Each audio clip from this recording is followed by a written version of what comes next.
मी सर्वप्रथम सर्वोच्च न्यायालयाला धन्यवाद देतो।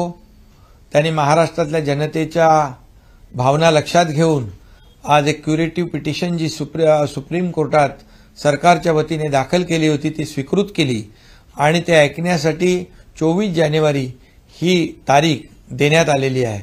मराठा समाज शैक्षणिक, सामाजिक आणि आर्थिक मागास कसा आहे हे सिद्ध करण्यासाठी सरकारच्या वतीने आमची वकिलांची निष्णात फौज पूर्णपणे ताकद पणाला लावेल, पूर्णपणे भक्कमपणे बाजू मांडेल आणि मराठा समाज शैक्षणिक आणि सामाजिक मागास कसा आहे हे सिद्ध करण्यासाठी सर्वतोपरी प्रयत्न करेल। यासाठी मागासवर्ग आयोग गठीत केलेला आहे। मागासवर्ग आयोग मोठ्या प्रमाणावर लार्ज स्केलवर एम्पिरिकल डेटा गोळा करतोय। मराठा समाजाची अवस्था काय, मराठा समाज कशा परिस्थितीत राहतो, मराठा समाज शैक्षणिक आणि सामाजिक आणि आर्थिक मागास कसा आहे हे आकडेवारीनुसार या ठिकाणी जो आयोग गठीत केलेला आहे तो एम्पिरिकल डेटा गोळा करेल, जेणेकरून मागच्या वेळेस मराठा समाजाला देवेंद्रजी मुख्यमंत्री असताना महायुती सरकारने आरक्षण दिलं होतं, ते हायकोर्टामध्ये टिकलं होतं, परंतु दुर्दैवाने सुप्रीम कोर्टामध्ये मराठा समाज मागास सिद्ध करणं हे यामध्ये महाविकास आघाडी अपयशी ठरली होती। त्या त्रुटी दूर करणं, ते ऑब्झर्वेशन जे आहेत हे लक्षात घेऊन हे मागासवर्ग आयोग हा एम्पिरिकल डेटा गोळा करेल। त्याचाही फायदा या ठिकाणी सुप्रीम कोर्टामध्ये दाखल करणे किंवा बाजू मांडणे यासाठी त्याचा फायदा होईल आणि मला वाटतं या मराठा समाजाला एक आशेचा किरण या ठिकाणी सुप्रीम कोर्टाने एक नवीन विंडो, एक मराठा समाजाला दिलासा देणारा निर्णय घेतलेला आहे। त्यामुळे मराठा समाजाने देखील संयम ठेवला पाहिजे।